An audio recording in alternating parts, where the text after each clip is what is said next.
When a Comanche warrior infiltrates a slave auction to buy a black woman for her literacy skills, neither expects their deception to forge the most powerful alliance the frontier has ever seen. Thunderhorse needs someone who can decode stolen military documents to save his dying tribe from cavalry attacks. The woman he purchases, Amara, harbors secrets that could change the fate of every tribe in Texas. What she becomes will shock everyone who underestimated the power of two desperate people fighting for their people's survival. The gavel fell, like thunder against weathered wood. Amara stood in iron shackles before the military tribunal, her spine straight as a rifle barrel. The judge's voice cut through the stifling air of the makeshift courtroom. Treason against the United States. Conspiracy with hostile Indians. Officers in blue uniforms watched from wooden benches. Their faces showed no mercy, no surprise, just the cold satisfaction of justice served. Death by hanging at dawn. In the back corner, Thunderhorse pressed his hat lower over his eyes. His weathered hands gripped the bench until his knuckles went white. The woman who had changed everything now faced the rope because of choices they had made together. The judge's gavel struck again. 6 months earlier, the Galveston auction block reeked of sweat and fear. Thunderhorse adjusted his borrowed coat and practiced his Spanish under his breath. The disguise had to hold. One slip would mean death for him and disaster for his people. He studied the crowd, plantation owners, speculators, men who saw flesh as profit. Thunderhorse forced himself to stand among them, his skin crawling with each passing moment. The auctioneer's voice boomed across the square. Bodies were paraded like livestock. Thunderhorse waited. His warriors had captured military documents 3 weeks ago, papers covered in English words that might mean salvation or destruction for his tribe. He needed someone who could read them. A woman stepped onto the platform. Thunderhorse straightened. This one was different. Her shoulders remained square despite the chains. Her eyes swept the crowd without flinching. When the auctioneer began his pitch, she lifted her chin higher. Educated house servant, reads and writes, speaks multiple languages. Perfect. The bidding began. Thunderhorse raised his hand. A plantation owner countered. The price climbed higher. Thunderhorse bid again, his Spanish accent thick and deliberate. $5,000. Murmurs rippled through the crowd. The plantation owner shook his head and stepped back. The auctioneer's hammer fell. Thunderhorse approached the platform. The woman watched him with careful eyes. Intelligence burned behind her measured gaze. She would serve his purpose well. Su nombre? He asked in Spanish. Amara. Her voice carried no submission. Thunderhorse nodded and turned to complete the transaction. Money changed hands. Papers were signed. The chains were transferred to his custody. Through it all, Amara studied him with the patience of a hunter. They rode north in silence. Thunderhorse maintained his role, speaking only Spanish when necessary. His horse picked its way through mesquite and prairie grass. Behind him, Amara sat straight in the saddle, her bound hands resting on the horn. Thunderhorse's scouts moved, parallel to their path, invisible among the scattered oaks. The plan was simple. Reach the temporary camp, decode the documents, learn whether the cavalry planned to attack his people or simply patrol their territory. On the second day, Amara spoke. Where are you taking me? Thunderhorse answered in Spanish. A mi rancho. She nodded and said nothing more, but her eyes continued their careful study. Of him, of the landscape, of details he had not considered she might notice. That evening, Thunderhorse built a small fire. Amara sat across from him, her chains removed, but nowhere to run. The nearest settlement lay 2 days behind them. The nearest water source was controlled by his scouts. Thunderhorse spoke quietly in Comanche to his hidden warriors. Instructions about the route ahead, warnings about cavalry patrols, discussion of the documents that waited at camp. Amara's face showed no recognition. She stared into the flames and ate the dried meat he offered. A perfect picture of resigned acceptance. But Thunderhorse caught something. A slight tension when he mentioned the blue coats, a tightening around her eyes when he spoke of bringing them down. Thunderhorse fed the fire and wondered what thoughts moved behind her careful mask. The third day brought them within sight of the Comanche camp. Smoke rose from cooking fires hidden in a box canyon. Thunderhorse could smell home on the wind. Safety, purpose, the chance to finally understand what the captured papers might reveal.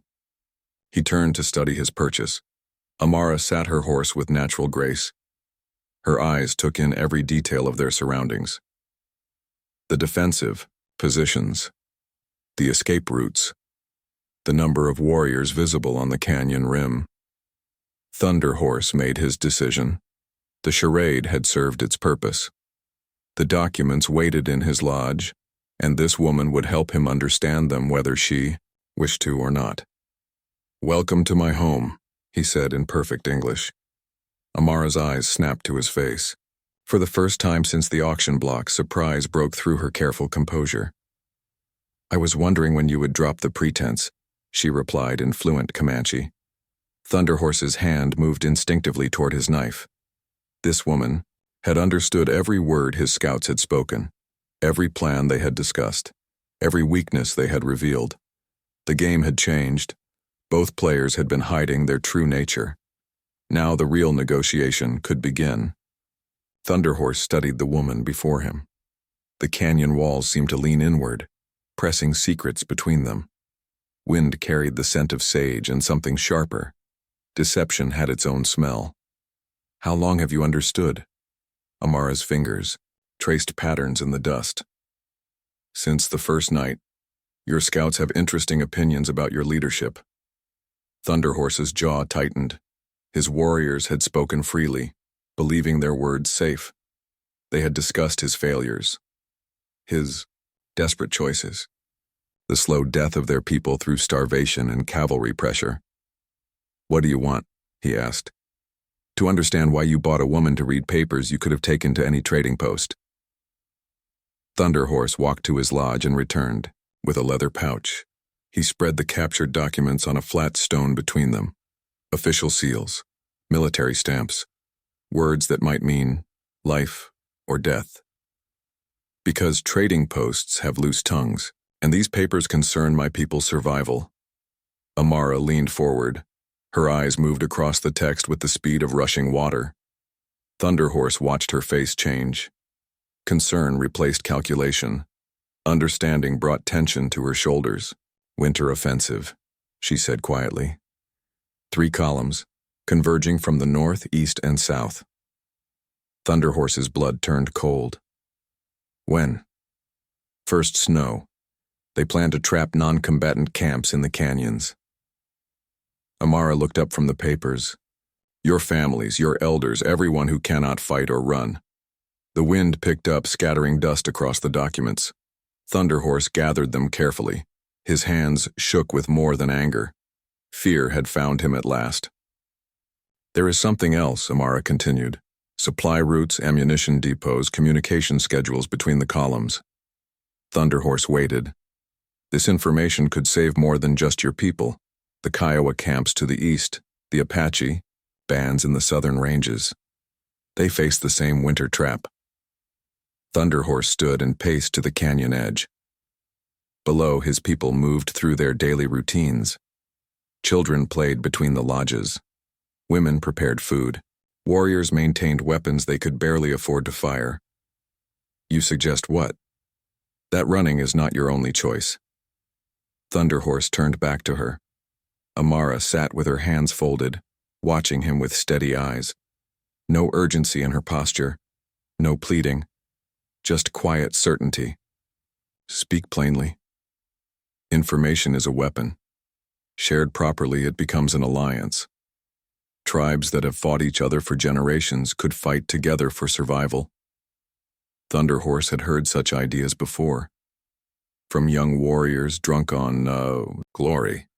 From medicine men speaking of visions, but never from someone who had read the enemy's actual plans. Blue Hawk emerged from the lodge behind them. Thunderhorse's war chief moved with the coiled tension of a mountain cat, his eyes fixed on Amara with undisguised suspicion. You trust the word of a slave? Blue Hawk's voice carried the weight of authority, challenged.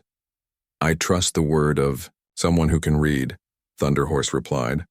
Blue Hawk's hand moved to his knife handle. She could be lying, leading us into a trap. Amara stood slowly. She faced Blue Hawk without flinching. The trap is already set.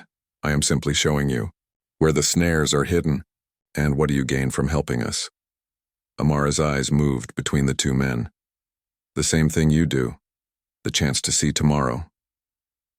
That evening, Thunder Horse called a council. His senior warriors gathered around the central fire. Amara sat outside the circle, close enough to hear but far enough to show she knew her place. Thunder Horse spread the translated documents on a blanket. He explained the winter offensive, the coordinated columns, the timing that would catch scattered bands in their winter camps. Stone Crow, the eldest warrior, studied the papers. These could be false, meant to make us panic. Or they could be true, Thunder Horse replied. And ignorance will bury our children in snow. Blue Hawk leaned forward. You would trust our people's lives to her word? Thunder Horse looked across the fire at Amara. She sat with her hands folded, watching flames dance against the canyon walls. Patient as stone, calm as deep water. I would trust our people's lives to information. Where it comes from matters less than whether it saves them. The debate continued past midnight. Arguments flowed like winter wind through the canyon. Some warriors supported reaching out to traditional enemies. Others preferred the old ways of hiding and enduring. Blue Hawk spoke last. This woman brings change. Change brings death. Thunder Horse stood. Death is already coming. The question is whether we meet it divided or united. The council dissolved without resolution. Warriors returned to their lodges carrying uncertainty like a burden. Thunder Horse remained by the dying fire with Amara. They will need proof, she said quietly. What kind of proof? Success. Show them that shared information brings shared strength. Amara looked up at the stars scattered across the canyon opening. There are others who might listen. Buffalo soldiers patrol the eastern boundaries. Some of them know what it means to fight for freedom. Thunder Horse studied her profile in the firelight. You would contact them? If you trust me to. Trust. The word hung between them like smoke. Thunder Horse had trusted Mexican traders who sold him watered whiskey. Trusted government agents who broke treaties before the ink dried. Trusted his own judgment in desperate times. Now he faced a choice that would define his people's future. Trust a woman whose past remained hidden, or face the winter offensive alone. Do it, he said. Amara nodded once. She rose and walked toward the guest lodge Thunder Horse had prepared for her. Her footsteps made no sound on the packed earth.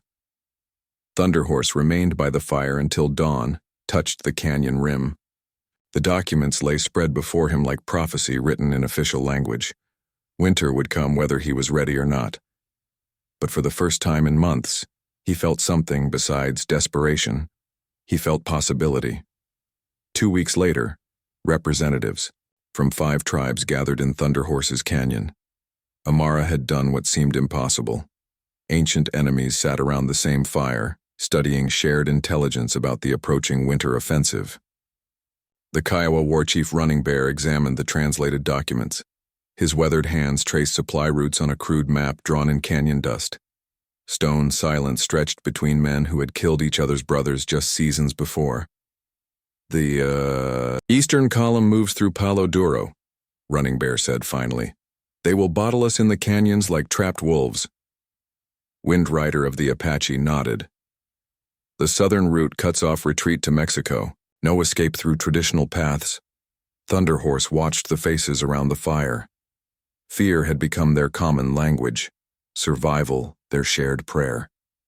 Amara sat beyond the circle's edge, translating additional documents by firelight. Her presence had become accepted through necessity. Even Blue Hawk no longer questioned her openly, though his eyes tracked her movements with persistent suspicion. There is more, Amara said quietly. Ammunition shipments follow predictable schedules. Supply wagons travel the same routes. Communication between columns relies on riders who can be intercepted. She spread new papers before the assembled chiefs. Information about their movements, shared among all tribes. Each group knows where the others are. No accidental conflicts between allies. Running Bear looked up sharply. You speak of matters beyond winter survival. I speak of what must come after survival, Amara replied. Scattered resistance fails. Coordinated intelligence succeeds. Thunderhorse felt the weight of decision settling on his shoulders like autumn frost. The woman he had purchased to read papers was reshaping the future of the plains. Her vision stretched beyond mere endurance to something resembling hope. 3 days after the chiefs departed, Captain Morrison of the Buffalo Soldiers rode into the canyon under a white flag. Amara had kept her word about making contact. The captain's dark face showed no fear, only professional curiosity. Thunderhorse received him with formal courtesy. They sat in his lodge while Amara translated between military terminology and tribal concerns. The conversation moved carefully, like hunters approaching dangerous prey. Your message spoke of mutual interests, Morrison said. Shared information, reduced conflict, fewer casualties on both sides. Thunderhorse replied through Amara's translation. Morrison studied the woman who served as their interpreter. His eyes narrowed with recognition that went deeper than casual interest. You were reported missing. During the war, he said directly to Amara. Union intelligence listed you as presumed dead. Thunderhorse's hand stilled on his knife handle. The fire crackled in sudden silence. Amara continued translating as if Morrison had commented on the weather. Many people died during the war, she said finally. But you didn't die. You disappeared during a reconnaissance mission in Confederate territory. Deep cover work. Very dangerous. Morrison leaned forward. What happened to Agent Sarah Williams? Thunderhorse looked between them. Agent. The word carried implications that shifted everything he thought he understood about the woman beside him. Amara set down her translation papers. Her hands remained steady, but Thunderhorse caught the slight tension in her shoulders. Sarah Williams died when the mission failed. Amara survived by adapting. Morrison nodded slowly. The Army believes you have valuable intelligence about tribal movements and intentions. They also believe you might be operating under continued orders. The Army believes many things. Most of them are wrong. Thunderhorse stood abruptly. The revelation demanded private consideration. An agent, a spy. Someone trained in deception and intelligence gathering. He had purchased not just literacy, but professional expertise. Captain Morrison requires food and rest, Thunderhorse announced. We will continue discussions tomorrow. That evening, Thunderhorse confronted Amara away from curious ears. They walked to the canyon's edge where wind carried their words into empty darkness. Agent Sarah Williams, he said. A name from a previous life. Previous lives have ways of returning, like winter storms, like cavalry columns. Amara stared, out at the stars scattered across the canyon opening. My mission was to infiltrate Confederate supply lines, document their support for hostile tribes, prevent weapon shipments that could prolong the war. Thunderhorse waited. The plantation, where I was placed, got raided. Confederate agents discovered my real identity. I was sold south to prevent me from returning to Union lines. And the mission? Failed. Like everything else that year. Thunderhorse studied her profile in starlight. The woman who had seemed broken by slavery carried the training of a professional spy. The woman who had adapted to tribal life possessed skills honed by military intelligence. Morrison offers you return to your former life. Morrison offers return to a life that no longer exists. The war ended. The missions ended. The people who gave those orders are dead or transferred. Thunderhorse nodded toward the camp below. And this life? This life has purpose. Your people face extinction. My people face a different kind of death through systems designed to crush them. Fighting for survival makes more sense than filing reports for dead bureaucrats. The next morning brought unwelcome visitors. Blue Hawk approached Thunderhorse's lodge with Stormcrow and 2 other senior warriors. Their faces carried the hardness of men who had reached the end of patience. "The woman brings too much attention," Blue Hawk said without preamble. "First the alliance meetings, now cavalry officers asking questions. Soon we will have the entire army searching these canyons." "We will have the army whether we cooperate or not," Thunderhorse replied. "The difference is whether we face them prepared or surprised. Prepared by a spy who serves other masters." Thunderhorse felt the familiar weight of leadership decisions. Blue Hawk spoke with the voice of tradition, of caution earned through decades of betrayal by white promises. But tradition had not prevented the slow strangulation of their people. Caution had not stopped the buffalo herds from disappearing or the cavalry from driving them into ever smaller territories. "She serves the same master we do," Thunderhorse said finally. "Survival." Blue Hawk's hand moved to his weapon. "You choose her word over ours. I choose information over ignorance, results over prejudice." The confrontation ended without resolution, but Thunderhorse saw the decision forming in Blue Hawk's eyes. The war chief would not openly challenge leadership, but he would act to protect the tribe from what he saw as catastrophic judgment. That afternoon, Amara finalized plans for the Great Council. Representatives from 7 tribes would gather at the neutral ground near Sweetwater Creek.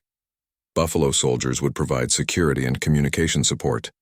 Intelligence would be shared that could prevent the winter offensive from succeeding. Thunderhorse watched her work with maps and schedules. The woman who had once stood in chains on an auction block now coordinated military strategy across hundreds of miles of territory. "Blue Hawk will try to stop this," she said without looking up from her papers. "I know. He sees me as a threat to everything he values. Traditional ways, tribal independence, your authority." Thunderhorse sat beside her. "What do you see?" Amara finally looked at him. "A chance to build something that neither of us could create alone. Your people's knowledge of the land, my people's understanding of the system that oppresses both of us, combined into something stronger than either." That night, Blue Hawk slipped away from the canyon. Thunderhorse discovered his absence at dawn, but made no attempt at pursuit.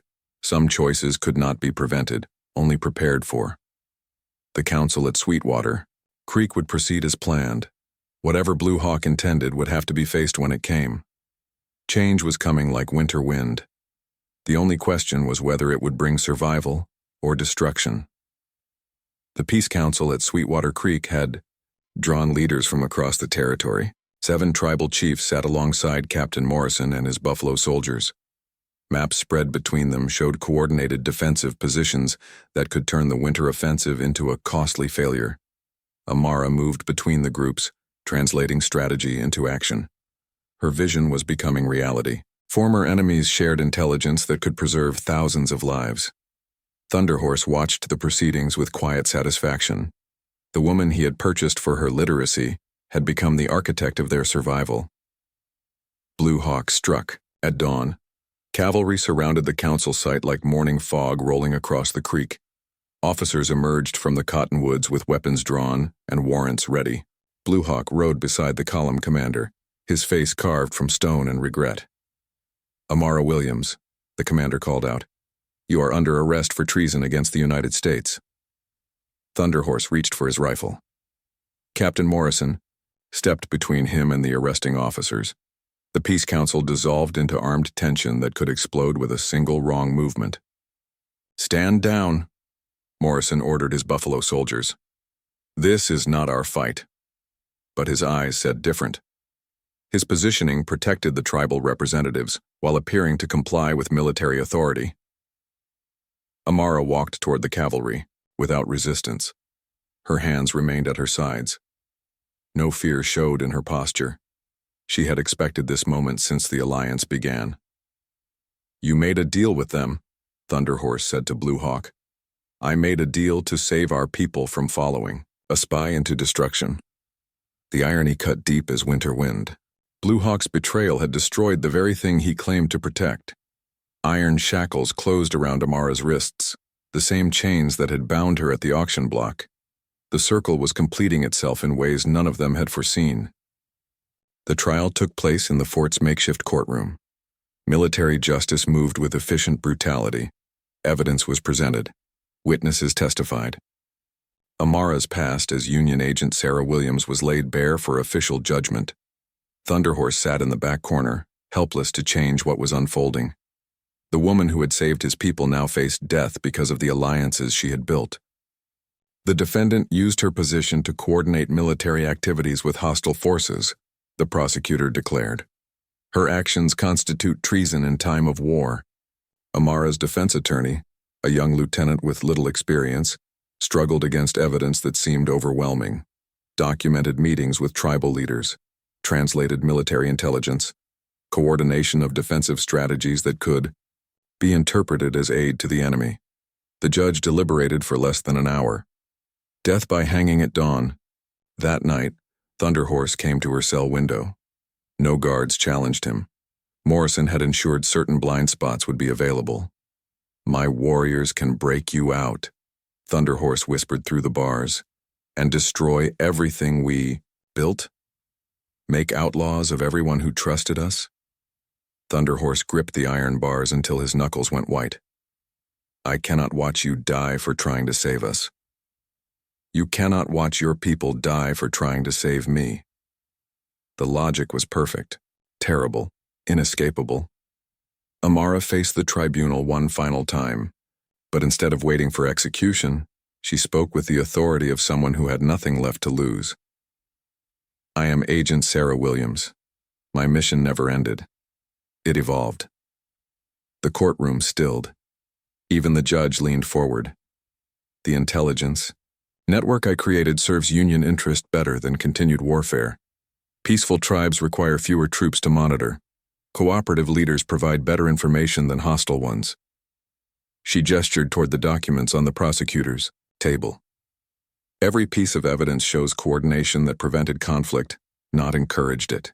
Every alliance I built reduced the need for military intervention." The prosecutor stood to object. Amara continued.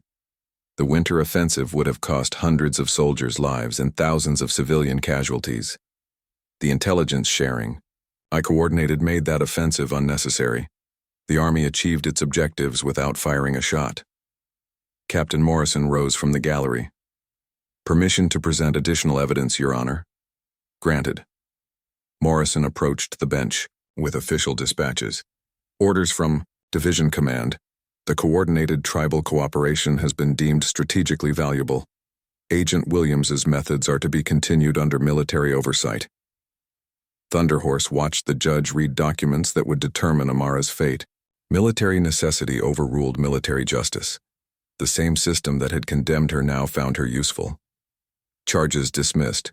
Agent Williams will be reassigned to territorial liaison duties. 1 year later, the integrated settlement at Sweetwater Creek thrived. Former slaves worked fields beside Apache farmers. Comanche hunters shared techniques with buffalo soldiers. Mexican families traded goods with Kiowa craftsmen. Thunderhorse served as elected leader of the tribal council. Amara coordinated between military authorities and civilian populations.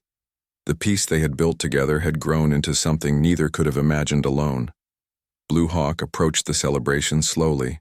His betrayal had left him outcast from all communities. Too tainted for the tribes, too unreliable for the military. He survived on charity and regret. Children played around the trading post that had become the settlement's heart. Laughter mixed languages into music that spoke of hope instead of hatred. Blue Hawk stopped before Thunderhorse and Amara. His clothes hung loose on a frame hollowed by shame. His eyes carried the weight of decisions that had destroyed everything he meant to preserve. "I should have killed you when I had the chance," he said to Amara. She handed him a plate of food and a work contract for the settlement's expansion. "You still do." And that is all to the story for now. Please let me know where you are tuning in from. Perhaps we will create a story there. Consider liking this video and subscribing to our channel. And if you enjoy our content, click this video on your screen. I promise you, it's worth watching. See you tomorrow.